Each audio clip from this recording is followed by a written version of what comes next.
What if I told you the answer to pivoting your biggest challenges into your biggest opportunities was discovered over 2,000 years ago? Imagine going through the ups and downs of life with a peace so strong nothing could shake your center. Sounds like an amazing superpower, doesn't it? Well, it's not a fantasy. In fact, this age-old superpower is a philosophy as ingrained and practical today as it was in the lively markets and colosseums of ancient Rome and Greece. Stoicism is the philosophy that reminds us that while we cannot control everything in life, we can control the way we respond to those things.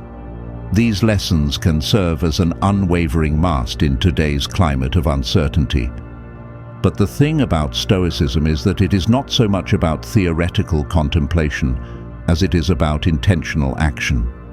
It's about leading an intentional life filled with meaning and joy, regardless of the circumstances. This isn't to say you suppress or ignore your emotions. It's about realizing your emotions so you can wield them to live a more meaningful life. So whether you're struggling with stress or adversity, or simply want to find more joy in your day-to-day life, stick with me. So stick with us as we dive deep into the Stoic core, learn its eternal lessons, and this ancient knowledge that can completely shift the way you think, and therefore the way you live. So get ready, and let's get you stamped for this transformation, and don't forget to subscribe, share, and like. Listen till the end. And every moment of this discussion is a move towards the Stoic wisdom that could potentially transform your life. Ever been stuck in traffic getting angry over that delay? Or scrolling through your phone and ending up feeling deflated or angry about a negative comment? These scenarios will be all too familiar. Life has a way of providing us with periodic annoyances to challenge our patience and peace of mind. But what if I told you there's actually a perspective rooted in Stoicism that could completely change your approach to these daily frustrations? This remarkable philosophy, which hails from ancient Greece and Rome, offers us an incredibly useful tool: the focus on what we can control. It is indeed what one of the great Stoic philosophers, Epictetus, once observed. It's not what happens to you, but how you respond to it that matters. Take a moment to let that sink in. Consider all the things outside our control that can mess with how we feel. Traffic jams or inclement weather or negativity from other people. They're not going to change no matter how frustrated you get. But the thing we can control is how we respond. Weirdly, this ancient point of view is echoed by modern psychology. The great psychologist Carl Jung once said, "I am not what happened to me, I am what I choose to become." And this dovetails perfectly with the Stoic practice of learning to wield the only thing we have control over: our reactions, our thoughts, our behaviors. Now, here's the scenario. You are running behind schedule for a crucial meeting, and you are caught in an unrelenting line of cars.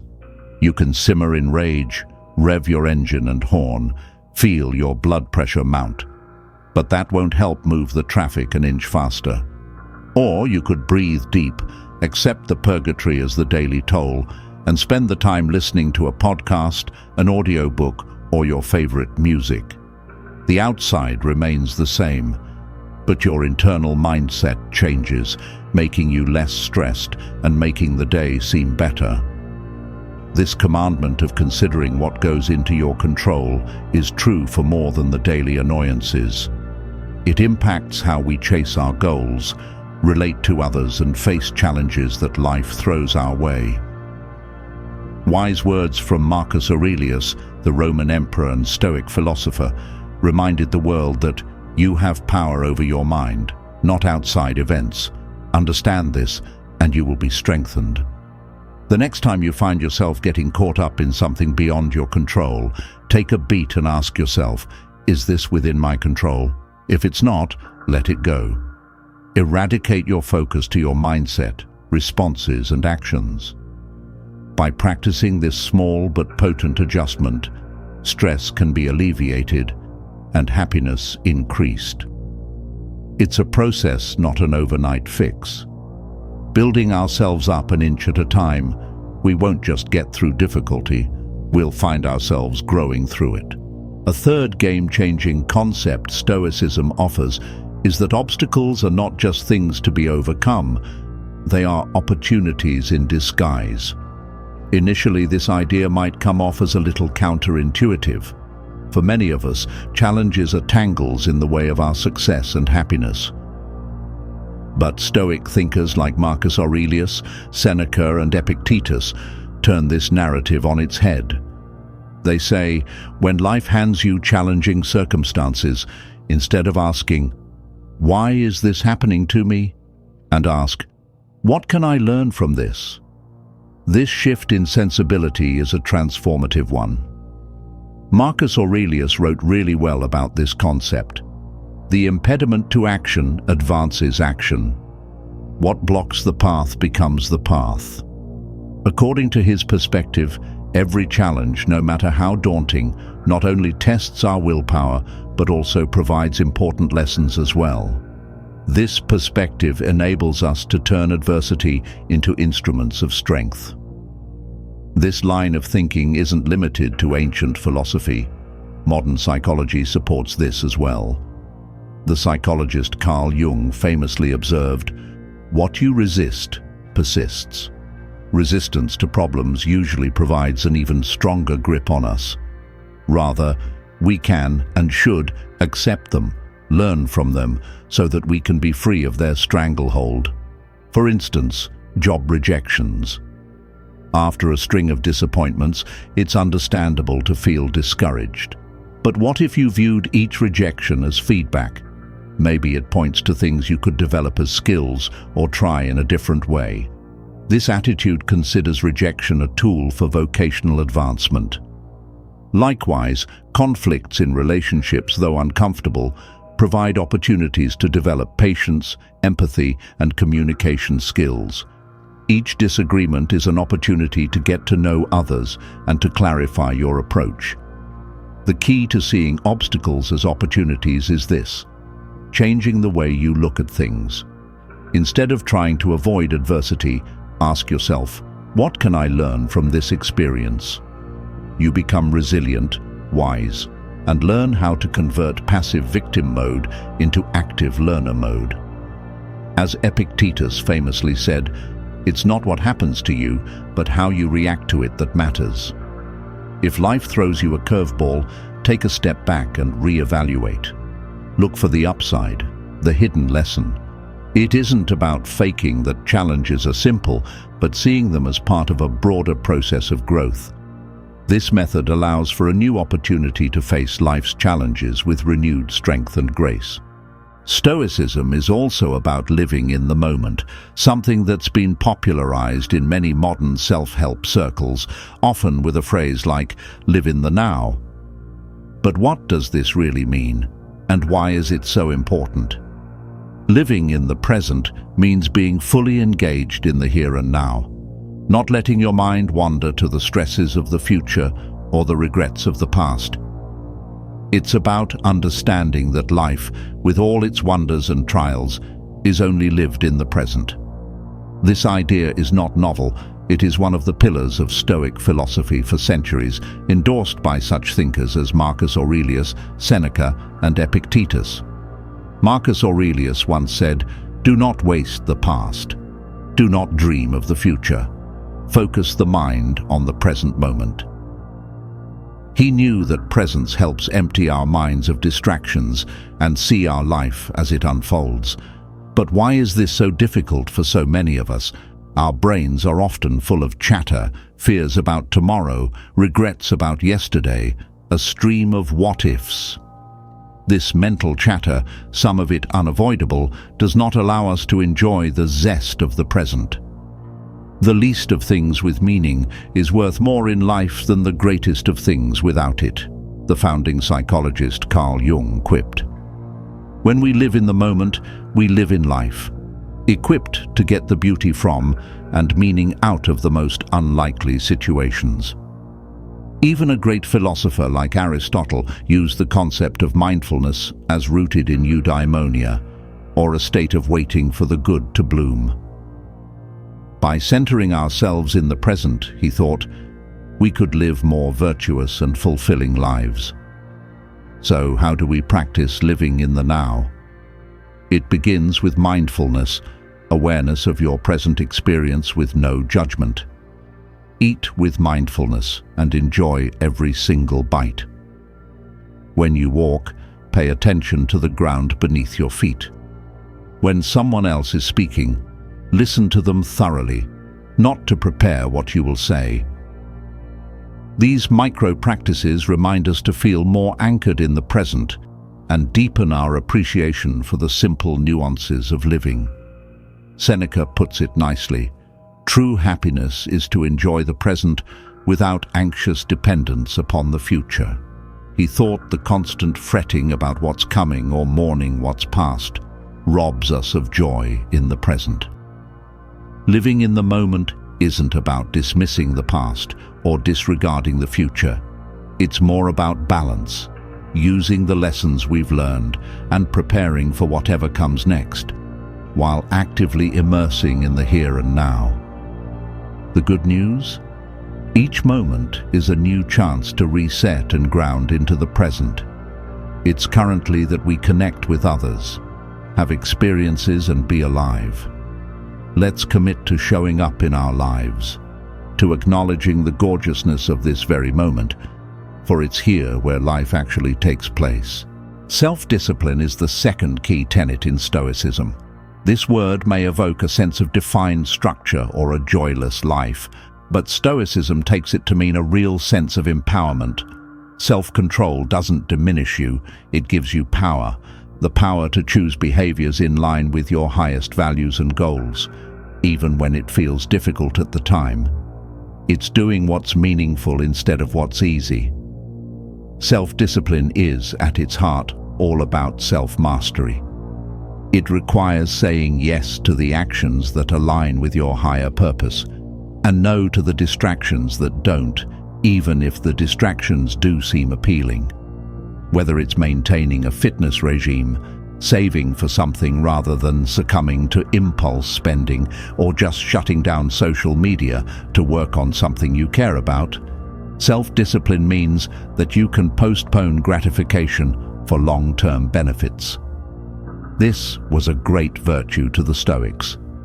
As Marcus Aurelius once wrote, "You have power over your mind, not outside events.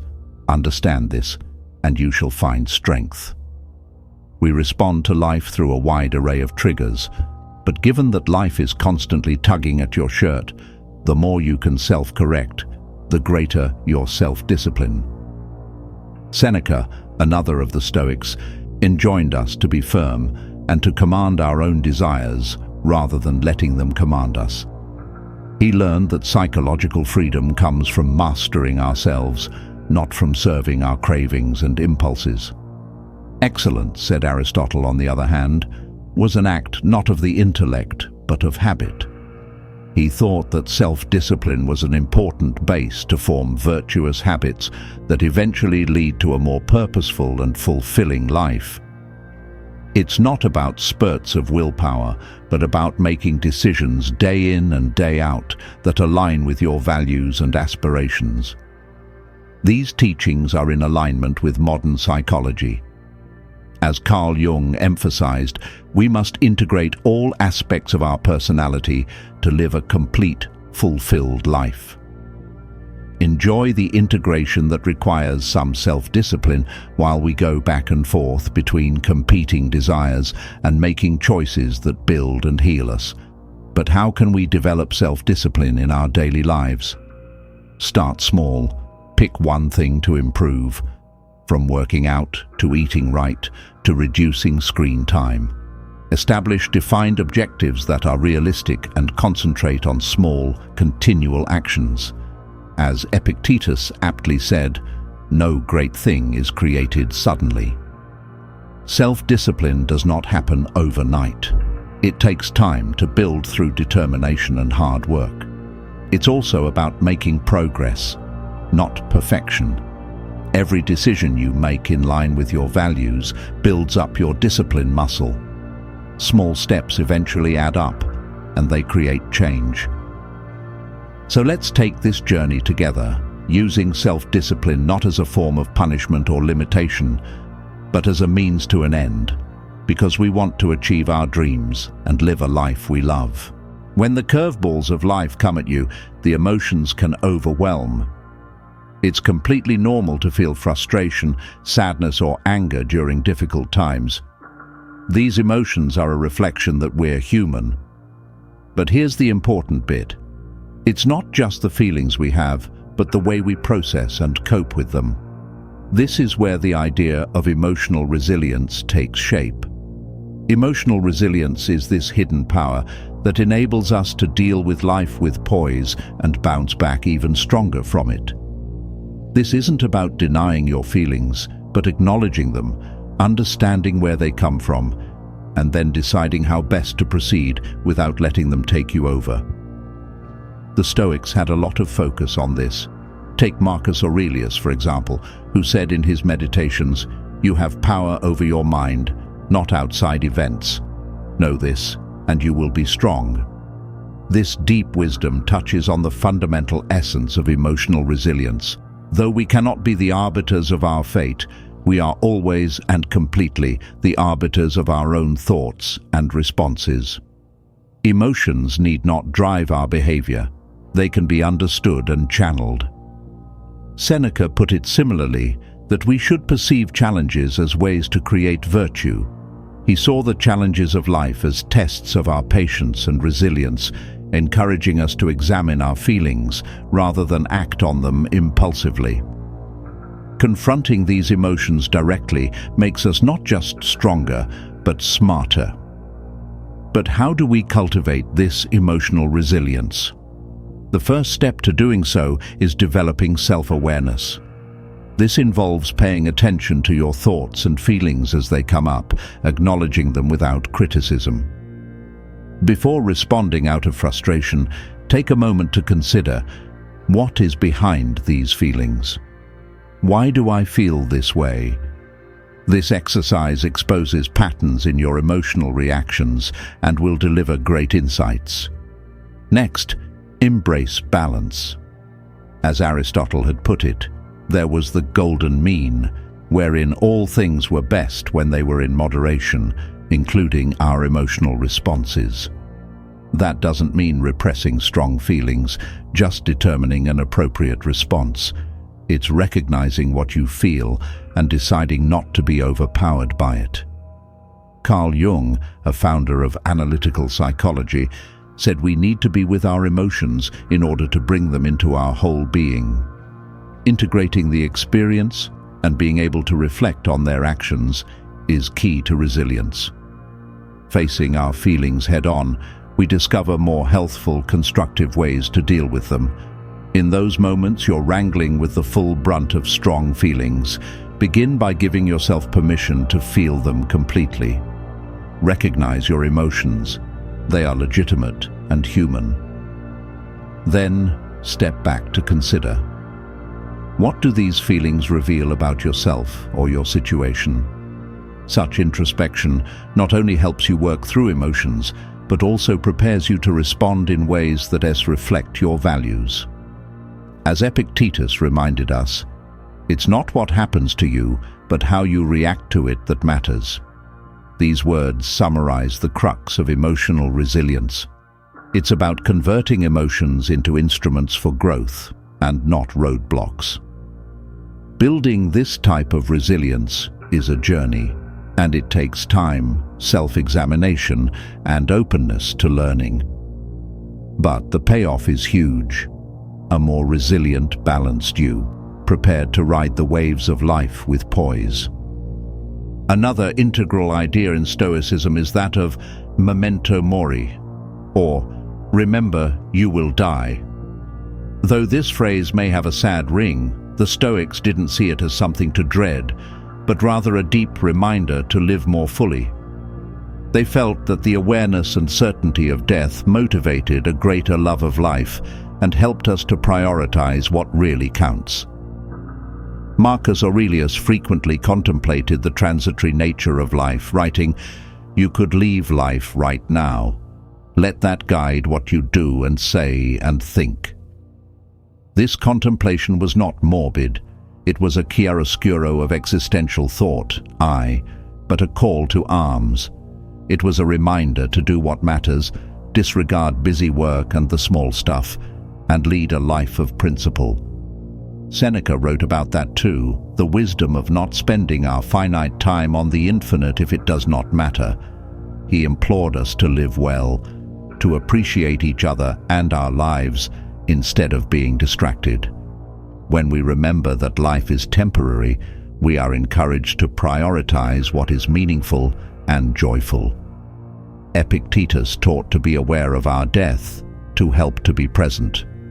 When we acknowledge that our time is limited, we are more likely to fully and authentically engage in the things that matter most to us, the choices that lead us to the values we hold dear. How can we be guided by memento mori in our lives in a way that doesn't feel like a cloud hanging over us? It starts with changing our point of view. Rather than perceiving awareness of mortality as something bad, reinterpret it as a motivator, a push to help you make the most of every moment. It's a reminder to stop putting off happiness and start accepting the now. Consider the dreams or plans you've been putting off. Check them off, whether it's pursuing a passion, reconnecting with loved ones, or simply taking a moment to enjoy the little moments in life. Memento mori is also a call not to postpone. It encourages us to live on purpose, to spend time on what and whom we value. It also reminds us that life is fleeting, leading us to be grateful for the moments that we have. When we realize that time is finite, we are more likely to relish our experiences, give thanks, and cultivate deep relationships. Instead, let memento mori inform your day-to-day, not as something to fear, but as a prompt to live gratefully, courageously, and on purpose. Use it to concentrate on things that inspire you, appreciate each day, and allow yourself to live such that, at the end of your life, you can look back and have no regrets about how you lived. Gratitude is another important aspect of the Stoic philosophy, and a practice that is so simple yet utterly transformative. It redirects our attention to what we do have instead of what we don't. It's a life-changing perspective on things, particularly on the days that feel like an uphill battle. Gratitude was the central pillar of happiness for the Stoics, as is well and wisely known. And they just thought real happiness is not about getting more, it's about using and enjoying what you have. Marcus Aurelius thought often of this, reminding himself, and the rest of us, to be grateful for the gift of being alive. He said, "When you wake up in the morning, think of what a privilege it is to be alive, to breathe, to think, to enjoy, to love." These words are gratitude in its most essential form, acknowledging the uncomplicated, frequently unpicked gifts of life. Seneca warned that we can easily get led astray by endlessly wanting more. We run the rat race of endlessly pursuing things you think will make you happy.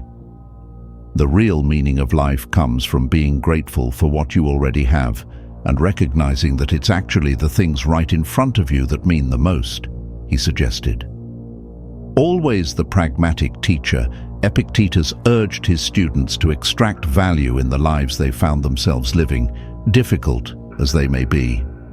To him, gratitude was not conditional, it was a mindset that turned even the hardest challenges into opportunities for development. So how do we go about creating gratitude in our daily lives? Begin by making it an everyday practice. Every morning or evening, spend some time thinking about 3 things you're grateful for. They may be as little as a cup of coffee and a chat or a sunset. This simple practice is a great way to retrain your brain to look for the positive, improving your mood and outlook on life. Gratitude includes leaning into challenges. Instead of asking, "Why is this happening to me?" Instead, change the question to be, "What can I learn from this?" This subtle yet powerful reframing forces you to view challenges not as burdens, but as places where growth and resilience can emerge. Additionally, gratitude cements bonds. When you express gratitude to the people you're surrounded by, with something as simple as kind words or a sincere thank you, you nurture more meaningful connections. Even a simple act can make a person feel worthy and loved. Aristotle connected gratitude and happiness, saying that noticing the good in our lives is key to eudaimonia, or a state of flourishing. This is also backed by modern psychology, which studies have shown can increase mental health, reduce anxiety, and increase overall fulfillment when we practice gratitude on a regular basis. Let's practice gratitude as a daily ritual, to celebrate the small victories, to find beauty in the petty, and to appreciate the connections we have. Keep in mind that happiness isn't about having everything. It's about being grateful for what we have. Gratitude changes scarcity to abundance and turns ordinary into extraordinary. The Stoics, too, stressed the importance of seeking personal excellence. To have lived a life of virtue, lived a life of integrity based on wisdom and purpose, was the highest aim. To them, personal excellence was not a way to get ahead, but a way of being in harmony with their values. The Antonine philosopher and Roman emperor Marcus Aurelius, a staunch Stoic, put this nicely when he wrote, "Waste no longer time arguing what a good man should be. Be one." His is the simple but powerful entreaty to embody the virtues you admire rather than merely contemplate them. So did Seneca, who advocated a devotion to self-improvement and learning. He saw life as a stage and us as the players. Taking a regular review of our performance helps us to identify whether we're living in accordance with the character we want to become. Do our actions reflect the values we hold? Are we stepping into the traits we respect? Epictetus taught that we are responsible for our own thoughts, emotions, and choices, as it is to our thoughts that our inner world is indebted, and we must remain accountable. It is important that we master these areas of our lives and shape ourselves into a more virtuous and competent people. His lesson that greatness starts from within and manifests in the world around us. But what does seeking personal excellence mean in practice?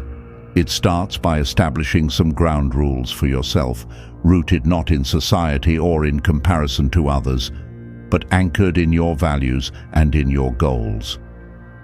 Personal excellence means being clear about who you are, about your strengths and limitations, and making incremental and conscious improvements towards yourself.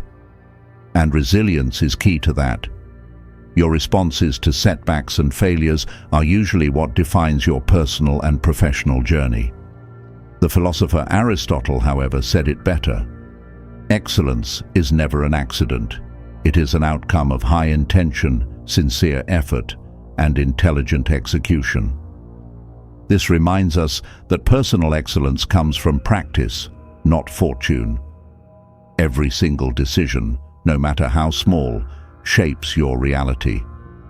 They all require a growth mindset, which is just as important. A core message of contemporary psychology is the potent potential of believing that talents and brains can be improved with work. It's these habits that create excellence, built through overcoming challenges, making mistakes, learning, and not giving up when the going gets tough. Finally, a gratitude practice fits into this endeavor. Acknowledging and celebrating your achievements, even the most minute, strengthens good behaviors and propels continued momentum. Take a moment to appreciate the little wins and gains in knowledge along the way. Let's dedicate ourselves to this journey of self-mastery, not as a lofty destination, but as a daily endeavor. We can become the best versions of ourselves through following our own standards, inviting challenges, and acting according to our truth. Remember, it is not about perfect, it is about progress. And step by step, we aren't merely living life, we're making it something amazing. In a social media-driven universe, it's tempting to externalize our self-worth to the opinions of other people. Many people seek constant likes, followers, comments, and end up feeling like our worth relies on what people think of us. But here's a freeing fact. Your value is not measured by what other people think. It's about being true to yourself, living authentically, and sticking to your own beliefs. The Stoics recognized this challenge clearly and provided timeless wisdom to meet it head-on. Evil, they knew, can only be avoided insofar as we dwell on those things that we have direct control over. Our attitudes, behaviors, and commitments to virtue, rather than some fleeting impression others may have of us. Marcus Aurelius, for example, wrote, "I have often wondered how it is that every man loves himself more than all the rest of men, yet sets less value on his own opinion of himself than on the opinions of others." It brings out something of a paradox we often sit in the middle of, seeking everyone else's approval above our own. Seneca also wrote about the necessity of living an authentic life. He advised looking inward rather than seeking contentment in other people's expectations. A life well lived, he believed, is one guided by inner conviction rather than outer applause. Likewise, Epictetus taught to the same effect that stressing about others' think was absurd, because it was not under our control. Instead, he urged, the emphasis should be on living a virtuous life, for that is what reflects a person's character. So how can we start giving less shits about what other people think and more about being authentic? Know that you are the author of your own story. Your value does not come from societal standards or other people's opinions, but rather it comes from what you do, what your values are, and the person you are aiming to be. Then, reflect on yourself. Ask yourself, am I choosing from what I want, or am I just trying to be who someone else wants? Engaging in this exercise will assist you in refocusing on your true priorities. Vulnerability is part of authenticity, so embrace it. Where being true to yourself tells you more about your shortcomings and that everyone is lost. We don't consider mistakes and failures to be shortcomings. They're stepping stones to growth. When you are yourself, you naturally attract others who love you for you. And finally, keep the golden mean in your mind, a happy medium existence. Of course, you should never ignore constructive feedback, but rather being able to distinguish between which opinions are worth anything and which don't, when keeping the power over your journey and self-worth. A Stoic mindset inspires us to break these bonds with outside forces. Our lives are not there for all the world to evaluate, and we need to write the story based on what we care deeply about. Your value is vindicated through your deeds and how you live. Approaching this reality with acceptance, you can experience an even greater feeling of peace and wholeness. Another important aspect of Stoicism is learning how to accept change. One of life's few constants is change, but it generally inspires fear and resistance. But the reality is that embracing change is critical for growth and happiness. By leaning into and preparing for the natural ebb and flow of life, we can come to more gracefully meet change with curiosity instead of fear. Change was part of the universe's rhythm, the Stoics believed. Marcus Aurelius considered this in his Meditations and wrote, "Accept whatever happens to you woven in the pattern of your destiny, for what could more closely fit your needs." For him, change wasn't something to fear, but a basic component of life, intended to mold us into who we're intended to become. Seneca also warned against clinging too tight to the present. It only leads to disappointment when things change, as they always do. He inspired us to remain open, acknowledging that change is not only unavoidable, but essential for your evolution and happiness. Time, of course, is being shunned like a leper, and Epictetus came to the rescue as he always does, both very practical like life itself, and suggesting we look only to the things we can control, our attitude toward change. Though we cannot control what happens, we can control how we respond, using uncertainty as an opportunity to grow. So, how do we learn to accept and even welcome change? Tip 1. Realize that change is part of life. Our world, from the seasons to our relationships to our own lives, is continuously shifting. When we accept this fact, we stop fighting with life. Second, practice mindfulness. This being present allows you to enjoy the moment without holding on to it. This awareness opens the door for acceptance when, as it always does, everything will change. Third, look for the lessons wrapped inside change. Instead of wondering, why is this happening? Reframe the question. What is there to learn from this? This change in perspective allows us to look at change not as a failure, but as a stepping stone in our personal development. Aristotle also valued flexibility as part of virtue. He felt that a life well lived was one that sought balance and harmony, even in the face of life's uncertainty. Modern psychology backs up this Stoic prerogative, which finds that framing change as an opportunity rather than a threat lowers stress and increases resilience. Embracing change means being willing to go through the shifts that make us better individuals. Let us remind ourselves that change is not to be feared, but an act of being. When we embrace it with open hearts and minds, we can turn uncertainty into expansion and challenge into opportunity. And finally, the Stoics were concerned with compassion and empathy. Diversity means many things, but no matter how different we are, we're all part of the human experience. And by nurturing understanding and compassion for others, we help to build a more caring and peaceful world. The Stoics thought that the flourishing of humans depends on people living together harmoniously. Marcus Aurelius articulated this beautifully when he said, "What is not good for the beehive cannot be good for the bee." And this shows how our well-being is interdependent with everyone else's. Seneca wrote in favor of generosity and understanding and urged us to empathize even with those who have wronged us.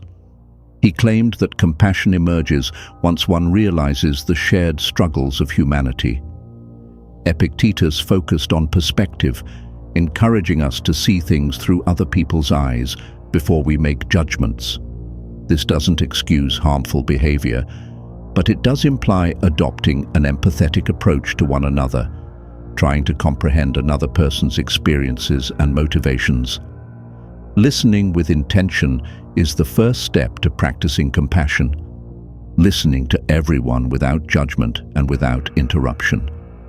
It's about putting yourself in their place and thinking about their feelings and struggles. And small acts of kindness can also have a huge impact. Just making your day signal a smile, a positive word, or simply being there can change their day for good and develop a deeper relationship with them. As Aristotle pointed out, empathy deepens relationships and creates true connection.